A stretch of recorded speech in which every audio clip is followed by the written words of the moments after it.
Mesdames et messieurs, chers frères et sœurs dans le Seigneur, que la grâce de notre Dieu soit avec vous. Avant de continuer, permettez-moi d'ouvrir une parenthèse. Je ne vais pas faire une vidéo spéciale, mais je vais rapidement dire ce qui est biblique et répondre à certaines personnes. Donc, permettez-moi de m'adresser à... Vous me connaissez déjà, vous savez comment je fonctionne. Au docteur Mamadou Karambiri et à monsieur Mathieu Lotunazi. Alléluia. Dans les propos, j'ai suivi les dernières vidéos où il parlait de ce que, en tant qu'enfant de Dieu, c'est un devoir pour nous de nous occuper des veuves, des orphelins, des prisonniers et autres. Je suis un humain. Il y a le sang qui coule dans mon corps. C'est pas dit que je suis outragé qu'on s'occupe des personnes qui sont en manque, des enfants sans parents à qui on peut payer des études, des fournitures, ou bien amener un peu d'aide en matière de nourriture aux démunis. Aller voir ceux qui sont dans les rues, les enfants rejetés. Non, j'ai un cœur. Et je compatis. Et je dis que ce sont des bonnes choses. Je les encourage. Mais dire que cela fait partie de l'évangile, c'est faux. C'est faux et c'est faux. Alléluia. Reconnaissez que ce que vous êtes tenté de faire, c'est de l'humanisme.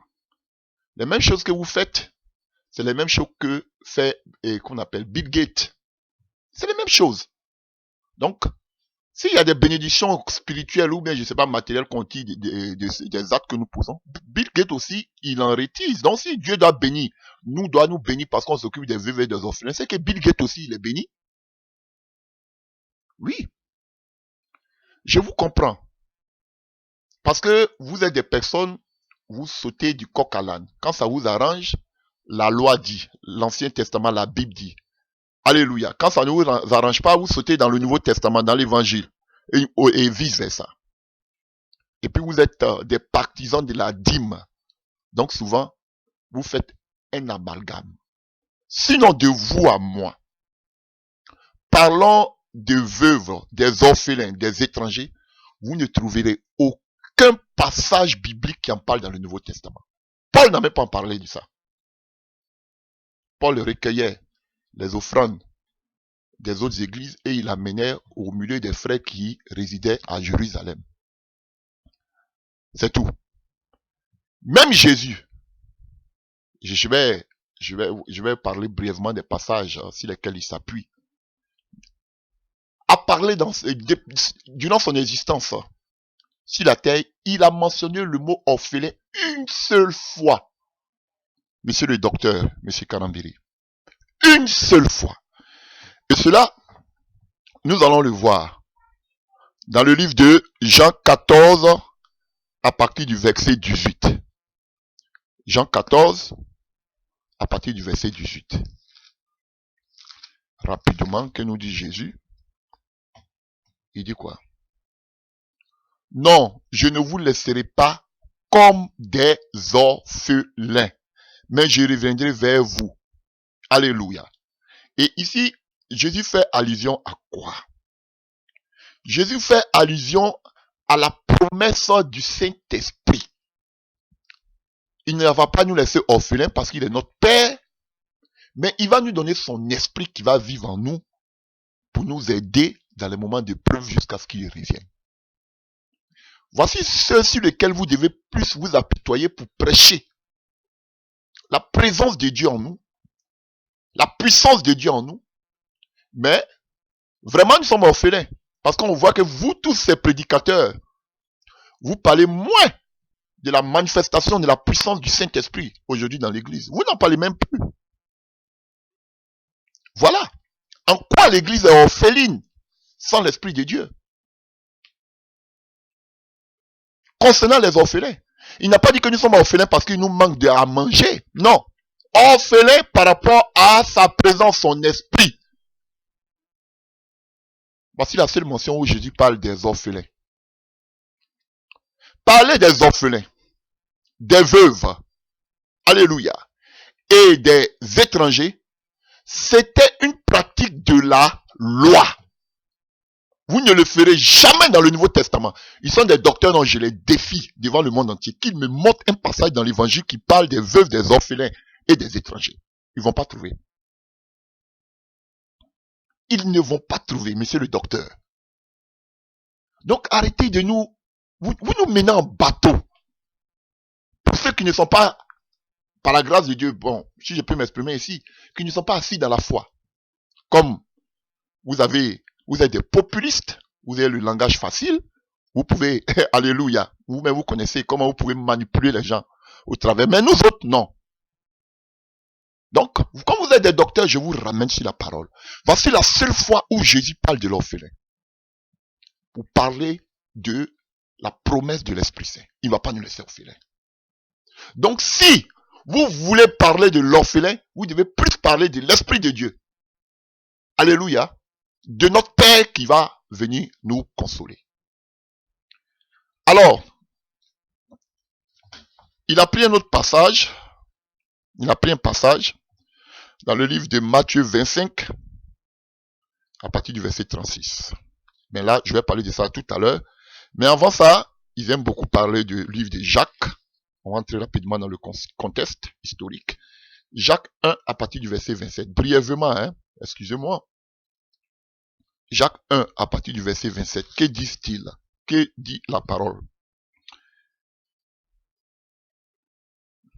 La religion authentique, moi je ne suis pas un religieux, alléluia, et pure aux yeux de Dieu, le Père, consiste à aider les orphelins et les veuves dans leur détresse et à ne pas les laisser se laisser corrompre par ce monde. Alléluia. Ici c'est Jacques qui parle.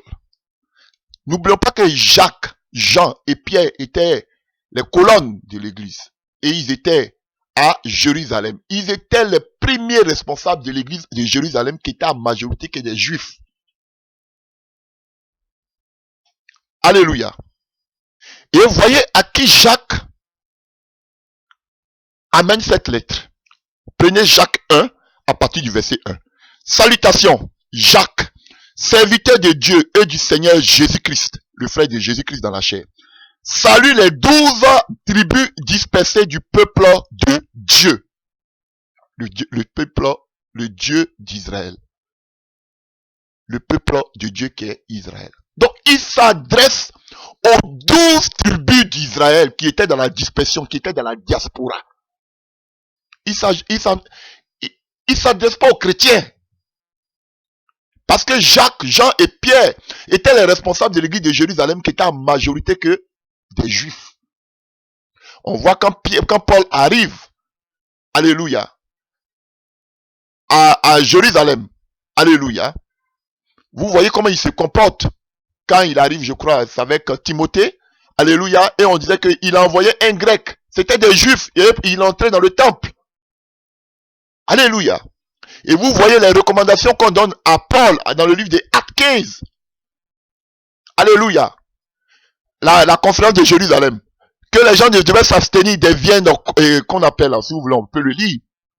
Acte 15.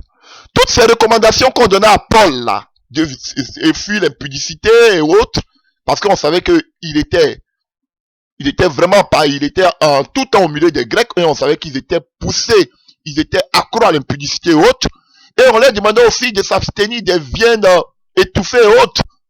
Tout ça, ça vient pas de l'évangile, ça vient de la loi. Alléluia. Et Paul même a dit à Pierre, si toi qui es juif, toi qui judaïses. Donc, Pierre judaïsait. Alléluia. Et on voit que Pierre et Jean, ils passaient toujours dans le temple, dans la cour du temple. Ils continuaient à aller dans la cour du temple parce que c'était des juifs. Donc, ici là, ça n'a rien à voir avec l'église. Être croyants, enfants de Dieu, parce que bon, on dit chrétien, mais vous-même, vous n'êtes pas des chrétiens. Parce que ce qui veut dire chrétien, là, vous ne le faites pas. Alléluia. Être enfant de Dieu, ce n'est pas être religieux, ce n'est pas une religion, frère. Donc, Jacques ne parle pas, alléluia, des chrétiens. Il parle de l'église, je dis de l'église. Il parle du peuple d'Israël. Vous avez vu, Jacques 1, à partir du verset 1. Alléluia. Vous pouvez lire la salutation. Et ici, alléluia, c'est conformément à l'enseignement de la loi et des prophètes. Et qu'on appelle la religion authentique et plus aux yeux de Dieu, le Père consiste à aider les orphelins, les veuves et dans leur détresse et à ne pas les laisser corrompre par ce monde. Et dans d'autres passages ici, on parlera des étrangers. Vous le verrez dans le livre de Deutéronome 14 à partir du verset 29. Deutéronome 24 à partir du verset 17 à 22. Ésaïe 1 à partir du verset 1. Jérémie 5 à partir du verset 28. Ézéchiel 22 à partir du verset 7. Zacharie 7 à partir du verset 10. Et lorsqu'on parle du monde, vous pouvez le voir dans le livre de 1 Jean 2 à partir du verset 15. Donc ici là, c'était une pratique de la loi que Dieu avait ordonnée au peuple d'Israël. Occupez-vous des étrangers parce que vous-même vous avez été étrangers en Égypte. Vous ne verrez pas un passage où Jésus ni les disciples, où Paul dit de s'occuper.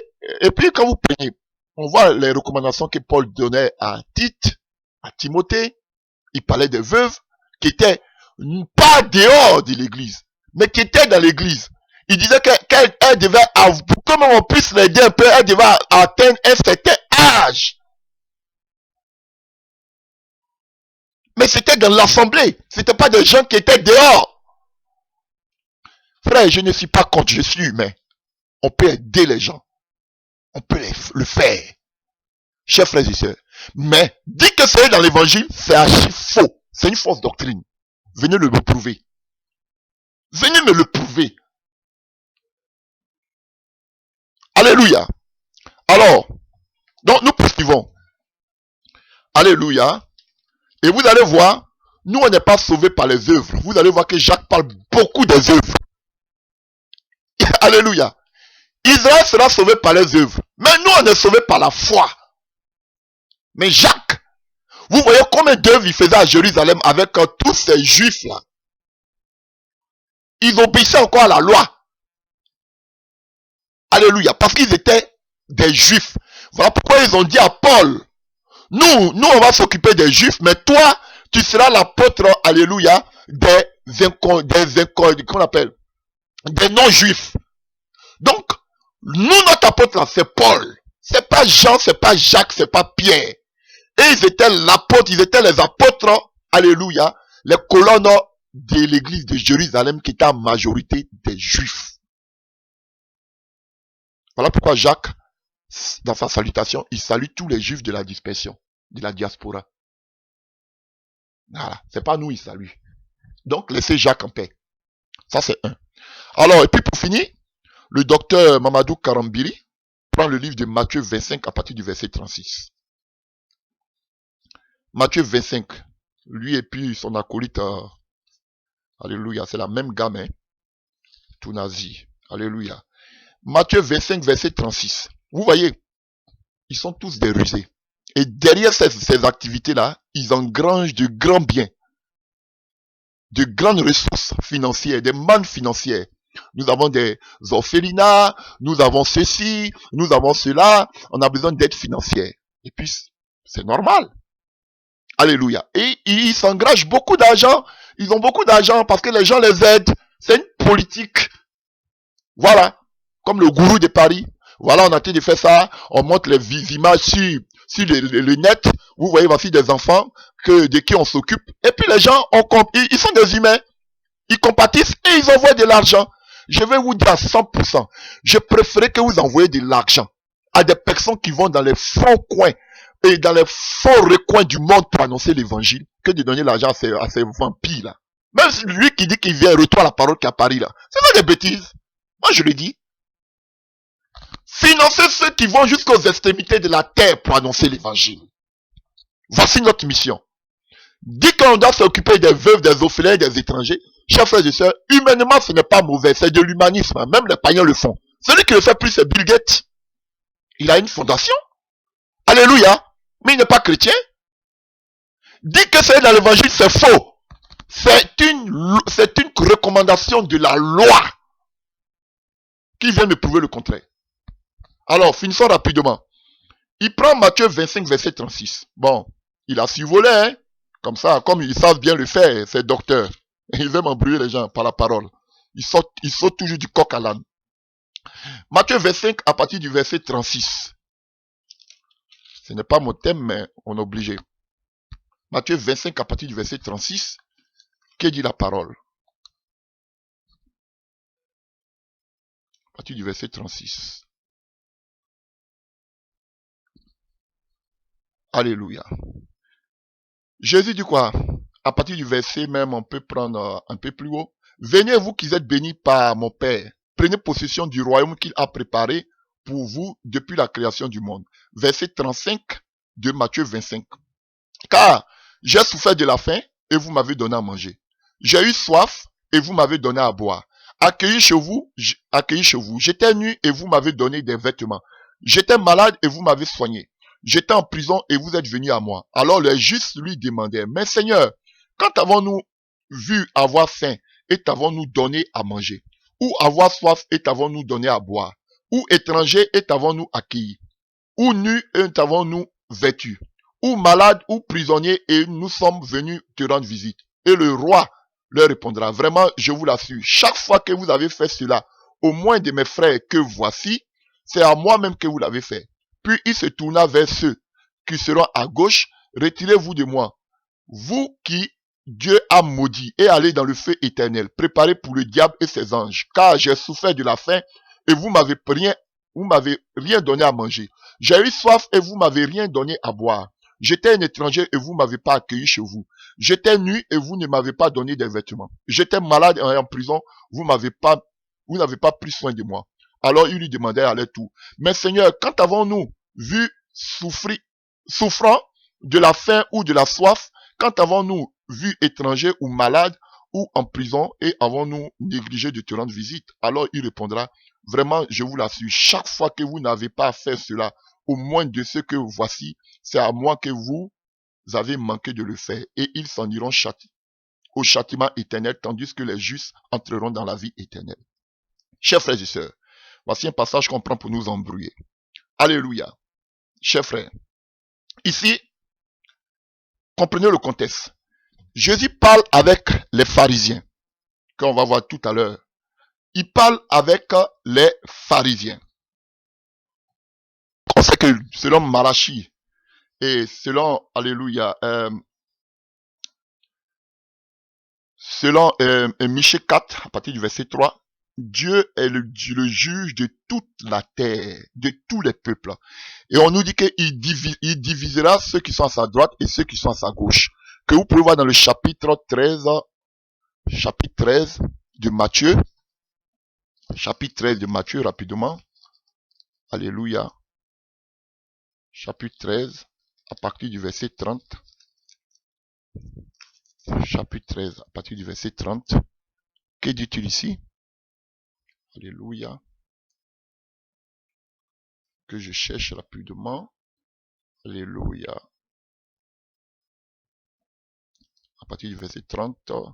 Laissez pousser les deux ensemble jusqu'à la moisson. À ce moment-là, je dirai au moissonneur, enlevez d'abord la mauvaise herbe et liez-la en botte pour brûler. Ensuite, vous couperez le blé et vous rentrerez dans mon grenier. Alléluia. Il y a aussi le verset, je vais vous expliquer tout à l'heure. Nous prenons aussi le verset 52, 49 et 52 de Matthieu 13. Alléluia. 49. C'est ainsi que les choses se passeront à la fin du monde. Les anges viendront et sépareront les méchants d'entre les justes, et ils précipiteront dans la fournaise ardente, et il y aura des pleurs d'amers et regrets. À partir du verset 52, nous prenons. Alors Jésus conclut, ainsi donc, tout spécialiste de la loi qui a été instruit de ces choses concernant le royaume des cieux, semblable à un père de famille qui tire son trésor de choses nouvelles et des choses anciennes. quand Jésus eut fini de rencontrer ces paraboles, il partit de là. Pour vous dire simplement que Jésus s'adressait aux pharisiens. Alléluia. Il s'adressait aux scribes et aux pharisiens et à ses disciples. Donc ici, là, quand il parle des méchants et autres, là, il parlait des pharisiens. Et vous allez voir que de ceux de qui on parle ici, j'étais prisonnier, j'étais nu, j'étais ceci, j'avais eu faim. Il ne parle pas de ceux qui sont dehors. Il fait allusion à ses disciples. Donc on dit j'ai eu faim. Ça veut dire que ses disciples qu'il a envoyés, alléluia, pour annoncer la bonne nouvelle. Alléluia. Ces disciples qu'il a envoyés, c'est pour annoncer la bonne nouvelle. Alléluia. Ils ont été maltraités, ils ont manqué à manger, ils ont manqué d'eau. C'est ceux-là. Alléluia. Ils demandent à ce qu'on prenne soin d'eux à cause de l'évangile qu'ils sont en train d'envoyer. On ne parle pas des orphelins, des étrangers et autres. Et je vais vous prouver ça par la part des passages bibliques. Alléluia. Parce que quand vous voyez, il le dit lui-même ici à partir du verset 40. Et le roi leur répondit, vraiment je vous l'assure, chaque fois que vous avez fait cela au moins de mes frères que voici, c'est à moi-même que vous l'avez fait. Alléluia. Parce que Jésus-Christ est lié à son église. Alléluia. Vous voyez Paul, lorsque Paul, il reçoit des lettres pour aller, alléluia, dans le livre des Actes 9 à partir du verset 4, pour aller persécuter l'église, il dit à Paul, quand il le rencontre sur la route de Damas, Saul, Saul, pourquoi me persécutes-tu? Jésus n'avait pas persécuté Paul n'avait pas persécuté Jésus, du moins, pardon. Mais il persécutait l'église qui était liée à Jésus. Mais Jésus dit, tu me persécutes. Donc, vous tous qui faites du mal à l'église, c'est à Jésus-Christ que vous faites du mal. Vous tous qui faites du mal aux véritables serviteurs de Dieu, c'est à Jésus-Christ que vous faites du mal. Paul faisait du mal, il ravageait l'église de Christ. Mais Jésus dit, tu ne fais pas mal à l'église, mais il dit, c'est à moi que tu fais du mal. Pourquoi me persécutes-tu? Alléluia. Donc Jésus dit, mais vraiment je vous l'assure, chaque fois que vous ferez cela, au moins de mes frères que voici, ils montent, voici, les miracles qui accompagneront, voici. Alléluia. Il parlait de ses disciples, à ses petits. Et quand il parle de ses petits ici, vous pouvez le voir dans le livre de Matthieu 10, à partir du verset 42. Matthieu 10, à partir du verset 42. Lisons. Si quelqu'un donne à boire, ne serait-ce qu'un verre d'eau fraîche, au plus insignifiant de mes disciples, parce qu'il est mon disciple, vraiment, je vous l'assure, il ne perdra pas sa récompense. Vous voyez? Et on le voit ici dans le livre de Matthieu 18, à partir du verset 10, il dit quoi? Faites attention, ne méprisez pas un seul de ces petits. Je vous l'assure, leurs anges dans le ciel se tiennent constamment en présence de mon Père Céleste. Donc ici, là, quand il parle de ses petits, il parle de ses disciples, de ses enfants. Donc pour vous dire tout ce qu'il dit, j'ai eu faim, vous m'avez, il fait référence à ses disciples qu'il va envoyer sur terre pour annoncer l'évangile. Ceux qui vont prendre soin d'eux, c'est pas prendre soin, c'est pas l'église qui doit prendre soin des gens qui sont dehors pour les donner à manger. C'est pas, monsieur le docteur, vous avez mal compris. Et plus tard, Jésus va préciser que ces petits-là, ce sont ses frères. Alléluia. Les gens de l'autre côté vont lui demander, mais alors il a demandé à partir du verset 44, allez tout. Mais Seigneur, quand avons-nous vu souffrant? Vous voyez? Il parle de Jésus. Jésus était souffrant. C'est pas Jésus qui est souffrant. Ils ont dit, Seigneur, quand avons-nous vu souffrant? De la faim ou de la soif? Donc, Jésus avait faim, Jésus avait soif. Il dit, Jésus, mais Seigneur, quand avons-nous vu souffrant? Il ne parle pas des gens du dehors. Alléluia. Mais comme il est lié à l'église, il fait allusion à ses disciples. Et lui-même, Jésus va répondre, t'avons-nous vu étranger, nu, malade ou en prison? Et avons-nous négligé de te rendre service? Alors il leur répondra, vraiment je vous l'assure, chaque fois que vous n'avez pas fait cela, au moins de ce que voici, c'est à moi que vous avez manqué de le faire. Alléluia.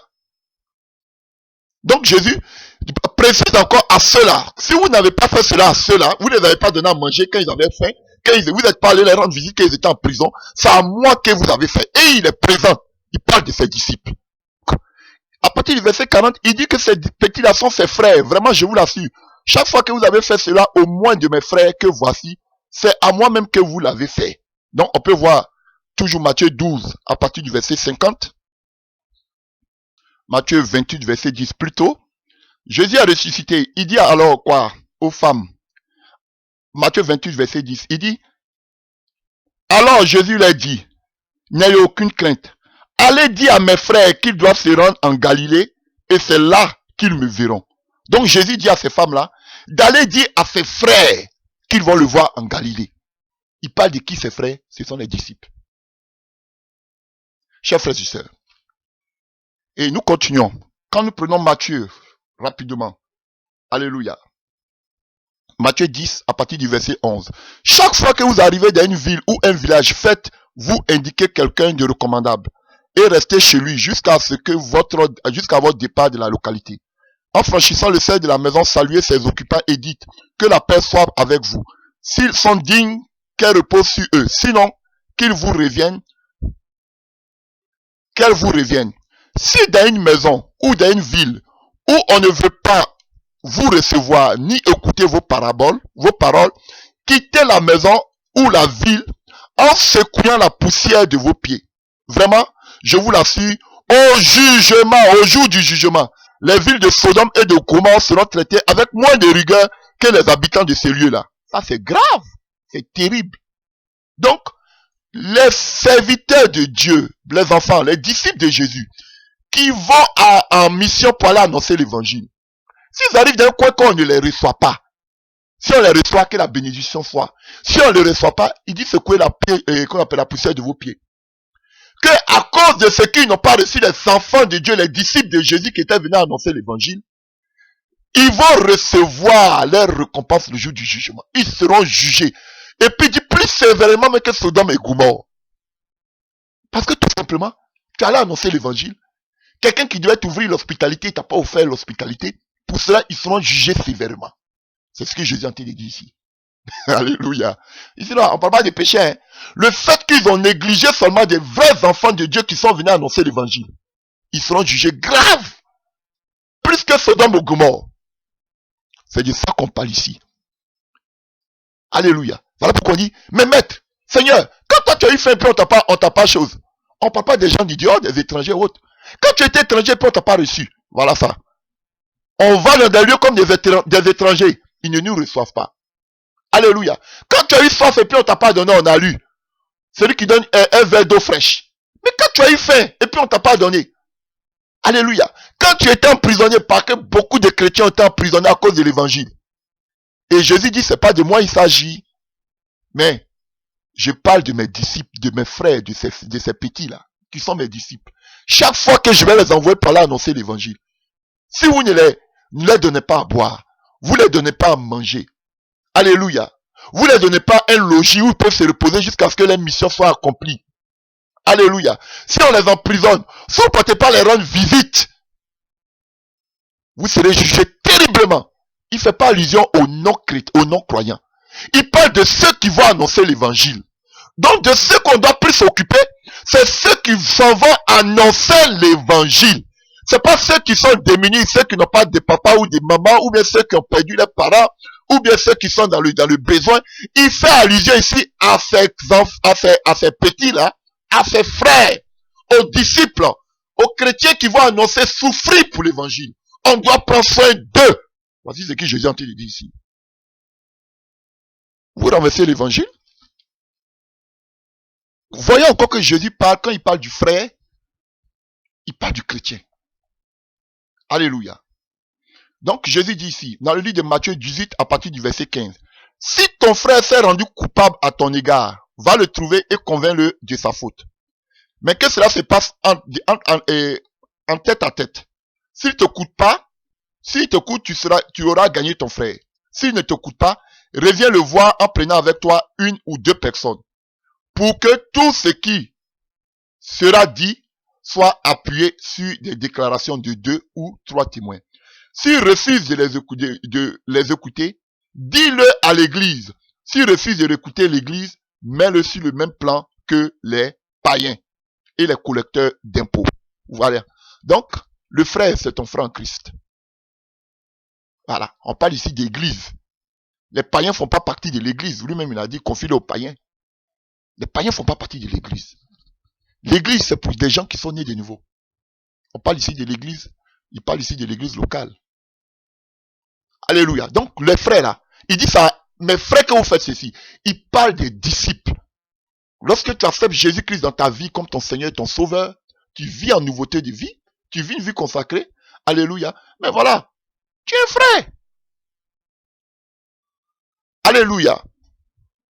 Et regardez encore ce que Jésus dit en Matthieu 10, à partir du verset 40 à 42.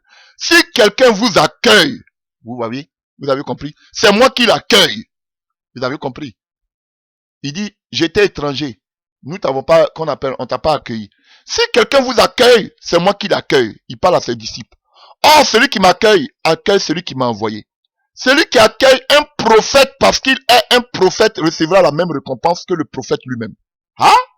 Donc, toi qui reçois un enfant, un véritable enfant de Dieu, pas les faux prophètes, hein, qui vient en mission. Je parle pas des faux prophètes, faux pasteurs, vous les hébergez et puis ils vont coucher avec vos femmes, avec vos maris, là, hein. Les femmes, là, c'est pas de ça que je parle. Alléluia. Des véritables enfants de Dieu que vous hébergez, l'œuvre qu'il est venu faire dans cette ville, la récompense qu'il va recevoir là, tu participes aussi à sa récompense. Tu auras la même récompense que lui parce que tu l'as reçu en tant qu'un enfant de Dieu. En tant qu'un serviteur de Dieu. Parce que là maintenant, on parle du ministère, de la tâche spéciale, on parle du prophète, du ministère. Vous comprenez? Alléluia. Et il continue. Si quelqu'un donne à boire, ne serait-ce qu'un verre d'eau fraîche, au plus insignifiant de mes disciples, parce qu'il est mon disciple, vraiment, je vous l'assure, il ne perdra pas sa récompense. Donc, tout ce que Jésus est en train de dire ici, là, chers frères et sœurs, il nous dit plus qu'on doit plus s'occuper des véritables enfants de Dieu, les donner à boire, les donner à manger. S'ils sont en prison, on doit aller leur rendre visite.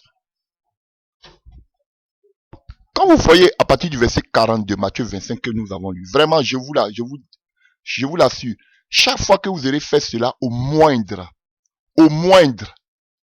ici, littéralement, ça veut dire les plus petits. Alléluia. Et ici, il emploie pour désigner les disciples.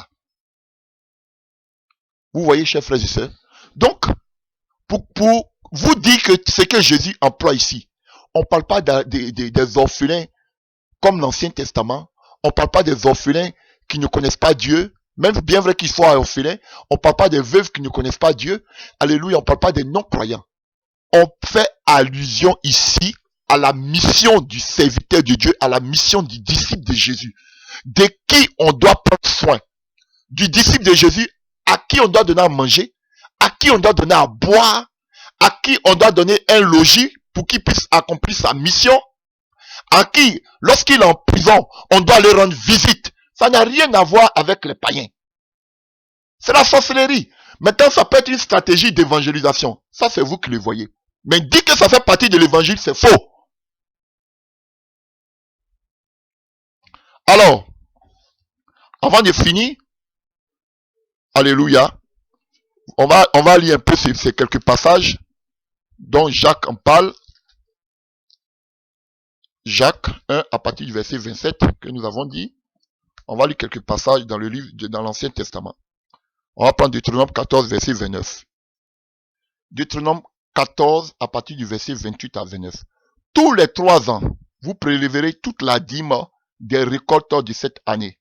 De cette année-là. Donc vous voyez, alléluia. C'est comme on parle des dîmes, hein, des lois sociales. Comme on devait prélever les dîmes. Donc vous voyez, on dit que vous préleverez toute la dîme de vos récoltes de cette année-là. Je ne veux pas parler de la dîme, mais vous voyez, les dîmes là, c'était des récoltes. C'était pas l'argent. Alléluia. Alléluia. Et vous la déposerez à l'intérieur de votre ville.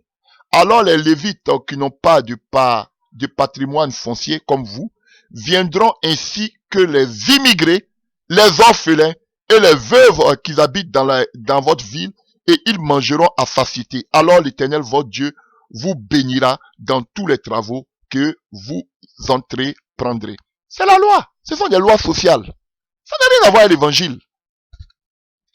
Bon, comme ils disent qu'eux-mêmes ils payent dîmes là, voilà pourquoi ils parlent de la loi. Et puis même vos dîmes que vous les payez mal. Alléluia. Donc, on va lire un deuxième passage. Et Deutéronome 24, je vous ai donné des passages déjà au commencement, vous pouvez vous-même les lire, il y a tellement de passages. Vous pouvez taper sur YouTube, allez, ce que vous voulez, et je dis YouTube, Google ou même cherchez vous-même, vous voyez dans vos Bibles, vous tapez orphelin, vous-même vous allez voir. Alléluia. Vous pouvez vous-même faire toutes vos recherches. Et Deutéronome 24. Deutéronome 24. Deutéronome 24. Alléluia, à partir du verset 17 à 22. Puis nous allons finir. Alléluia.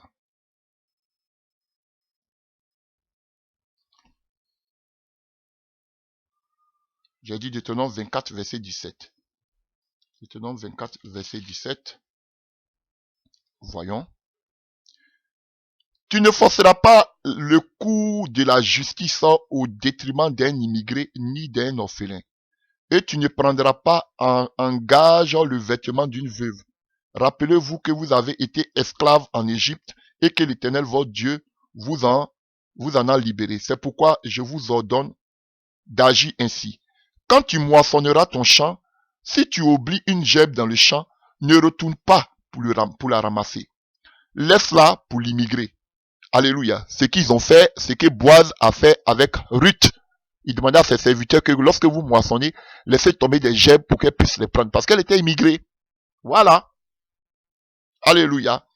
Quand tu secoueras tes oliviers, ne cueille pas ensuite ce qui reste aux branches. Ce sera pour l'immigré, l'orphelin ou la veuve. De même, quand tu vendangeras ta vigne, n'y reviens pas pour gaspiller ce qui reste. Ce sera pour l'étranger, l'orphelin ou la veuve. Rappelez-vous que vous avez été esclaves en Égypte. C'est pourquoi je vous ordonne d'agir ainsi. Il parle du peuple d'Israël. Qui était esclave en Égypte? C'est pas l'Église. C'est Israël. Donc c'était une loi mosaïque que Dieu a donnée. C'était une loi pour le peuple d'Israël. Alléluia. Et Jacques, qui était responsable de l'église de Jérusalem, qui était la plupart des Juifs, il continuait d'obéir à cela. Et vous-même, vous voyez même sa salutation. Rien à voir avec l'église. Paul n'a pas donné ce genre de recommandations. Alléluia. Donc on parle, j'ai été prisonnier, j'ai été ceci. On parle des disciples de Jésus, à qui on doit donner une aide lorsqu'ils vont faire l'œuvre de Dieu. Vous devez leur donner à boire, à manger. Vous devez les aider à se loger. Même quand ils sont attrapés, mis en prison, vous devez aller leur rendre visite dans les souffrances. Voici ce que Jésus est en train de dire. Pour vous dire, chers frères et sœurs, comme je vous ai dit à l'introduction, il est préférable que vous vous occupiez des serviteurs de Dieu qui vont annoncer l'évangile comme il se doit, comme j'ai dit, dans des coins reculés, dans des villes, dans des villages. Voici de telles personnes qu'il faut soutenir. Et lorsqu'ils sont allés faire là-bas, là, en les aidant, chers frères et sœurs, la récompense qu'ils vont avoir en gagnant des âmes là, vous aussi vous faites partie de leur récompense. Vous avez la même récompense qu'eux. Voici la vérité. On ne parle pas ici d'ouvrir les orphelinats, d'ouvrir des pensions qu'on appelle alimentaires pour donner à manger aux gens. Ça c'est de l'humanisme. C'est de l'humanisme. Ce n'est pas dans l'évangile. Alléluia. Frère, ça ne fait pas partie de la doctrine de Christ. S'occuper des orphelins, des veuves, des étrangers. Mais humainement, je suis humain, on peut le faire. Mais dire que c'est une recommandation de l'évangile, c'est la sorcellerie. Ils ne vont pas me trouver un passage. La seule fois que Jésus a parlé d'orphelins, il nous a parlé du Saint-Esprit. Voilà ce qui est clair. S'ils ne sont pas contents, ils ne sont pas d'accord de ce que je dis, ils n'ont qu'à venir, on va continuer. Alléluia. Ils n'ont rien à vous dire. Ils sont obligés de sauter de coq à l'âne comme ça dans l'évangile. Ils n'ont rien à vous dire. Alléluia. Donc, chers frères et sœurs, ce n'est pas une obligation. Je ne vous demande pas d'être égoïste. Si tu es un peu que tu vois un prochain qui a en train de souffrir, tu peux l'aider. C'est pas ce que je dis. Mais ils ont fait de cela avec, et puis s'ils le faisaient mais du bon cœur, c'était bon. Avec une ruse. Ils s'enrichissent derrière ces œuvres.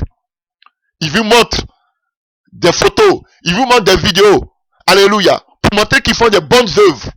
Voilà. Et en bas, soutenez-nous. Vous voyez, ils vont vous montrer, au début que vous voyez comment on souffre pour aider les gens. Et à la longue, maintenant, on vous dit, on a besoin de soutien par rapport à ça. On a des projets. On veut construire pour les orphelins. On doit les donner à manger chaque midi. On a besoin de... Moi, je suis pas contre.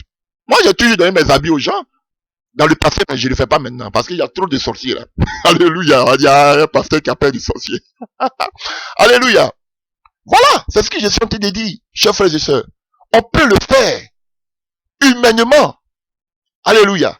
Mais ne nous dites pas que c'est une obligation. On te demande pas aussi en tant que chrétien d'être méchant. Si tu peux, mais ne coupe pas ta tête pour aider. Si tu peux, tu le fais.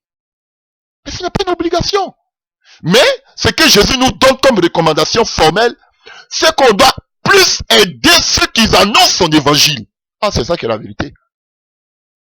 Que même ceux qui sont en train de souffrir dehors, ils s'agrippaient sur le passage du bon samaritain. Quand on a parlé de cela, là, ils ont fermé les bouches. Alléluia, chers frères et sœurs. C'est pas parce que le bon samaritain, c'est pas parce qu'il était samaritain qu'ils n'ont pas aidé. C'est parce que c'était une loi qui les rendait impurs, dont ils pouvaient même pas s'approcher de lui, ni le toucher. Alléluia, chers frères et sœurs. Donc ici, Jésus nous recommande plus de nous occuper de ce qui fait son œuvre. C'est pourquoi je vous incite, chers frères et sœurs, vous qui allez écouter cette vidéo, à plus aider ceux qui vont jusqu'aux extrémités de la terre, dans les villages, dans les endroits reculés, pour annoncer l'évangile. C'est cela que vous devez aider. Et quand ils vont gagner des âmes, les bénédictions qu'ils vont gagner là, vous aussi vous faites partie de leurs bénédictions. Comme la veuve de Sarepta. Comme tous ces veuves-là qui ont soutenu les enfants, les serviteurs de Dieu. Alléluia. Il y a plein qui ont soutenu, comme les Lydie. Elles ont, qu'on appelle, hébergé les Paul. Mais les bénédictions que les Paul avaient, elles aussi, elles ont participé. Alléluia. Même Jésus, il s'est baladé pour aller annoncer l'évangile partout. Il y avait des femmes qui le suivaient, qui mettaient les biens à sa disposition. Mais la bénédiction que Jésus, bon, il est Dieu, que Jésus avait, les mêmes bénédictions, si elles faisaient partie de ces bénédictions.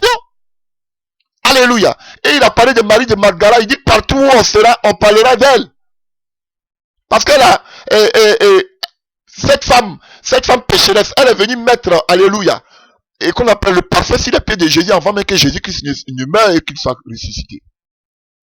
Voilà. Elles ont participé à l'œuvre de Dieu. Donc, si vous vous posez des questions, mais comment je peux faire?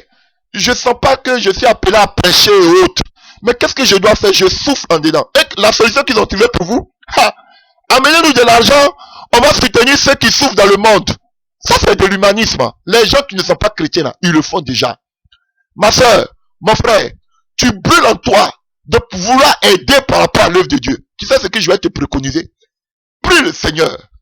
Seigneur, je veux. Je ne suis pas appelé peut-être à prêcher. Nous tous, on a appelé à annoncer l'évangile à côté, partout. Mais peut-être à grande échelle.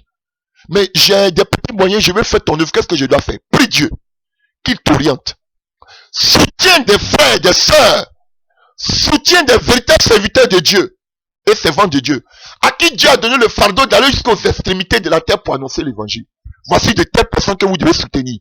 Pas des personnes qui font des fondations pour dire que nous tous les temps, on va voir les orphelins, on va donner à manger dans les orphelinats. C'est beau, si tu peux le faire, c'est pas mauvais. Mais c'est pas une priorité. La priorité, c'est de soutenir ceux qui annoncent l'évangile jusqu'aux extrémités de la terre. C'est ce qui est écrit ici. C'est ça qui est la vérité biblique. Et derrière, ils font un véritable business. Ils s'enrichissent. Alléluia.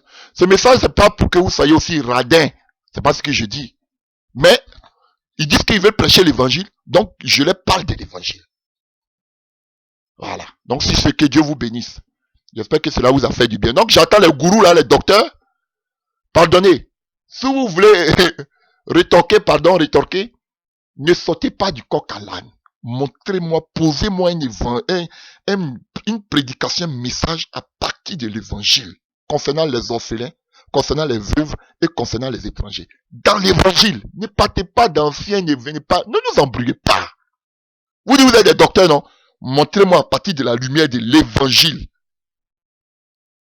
Si c'est que Dieu vous bénisse. C'est pas venir crier comme Matthieu le fait. Lui, il crie. Il passe ici, il sort ici. Il nous mélange. Non, restez serein. Pose, reste tranquille. Arrête de crier.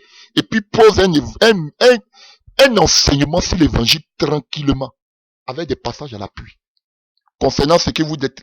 Parce que vous tous là, vous avez des fondations et vous vous enrichissez dessus. Dans les dons pour les fondations, pour les orphelins, on paie les études des enfants, c'est pas mauvais. Reconnaissez que c'est l'humanisme. Alléluia. J'ai un cœur qui bat dans ma cage thoracique. Alléluia.